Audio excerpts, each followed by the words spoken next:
আসসালামু আলাইকুম রহমতুল্লাহ বরকত। Hi viewers, আপনাদের দেখাইতেছি লেক্সাস গাড়িটা। এটা হলো এরকম সেলফ হইতেই থাকে, তো স্টার্ট হয় না। তো এটার ফল্ট কোড দেখাইতেছে ইমোলাইজার ফল্ট। ইমোলাইজার দেখাইতেছে ফল্ট কোড হইলো যে D2799।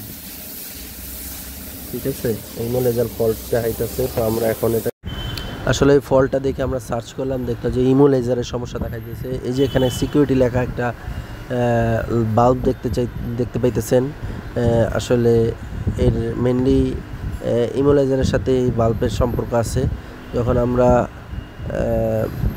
চাবিটা ভিতরে ঢুকাইতেছি তখন এই বাল্বটা, সিকিউরিটি বাল্বটা বন্ধ হয়ে যাওয়ার কথা। এই বাল্বটা যেটা আমি দেখাইতেছি আঙুল দিয়ে, এটা বন্ধ হয়ে যাওয়ার কথা, কিন্তু চাবি ঢোকানোর পরে এই বাল্বটা বন্ধ হয় না। এই যে দেখতেছেন জ্বলতেছে, নিপতেছে।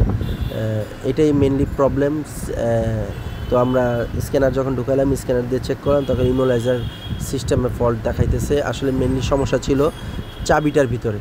তো আমরা যারা কি ইমোলাইজারের উপরে কাজ করে তাদের স্ক্যানার লাগাইলাম। লাগায় দেখার পর দেখলাম কোড দেখাইতেছে এবং ডিস্টার্ব দেখাইতেছে, ফল্টটা দেখাইতেছে। এই যে এরকম যখন আমরা ইঞ্জিন সুইচ দিতেছিলাম তখন হইতেছিল না। এই যে দেখেন, আপনার দেখাইতেছি, এখন হয়ে গেল। আপনার দেখাইতেছে সমস্ত সমস্যা এই চাবিটার ভিতরে ছিল, যে চাবিটার ভিতরে ভাঙা ছিল। তো ইমোলাইজার সিস্টেমটা এটা থেকে ডিস্টার্ব দিতেছিল।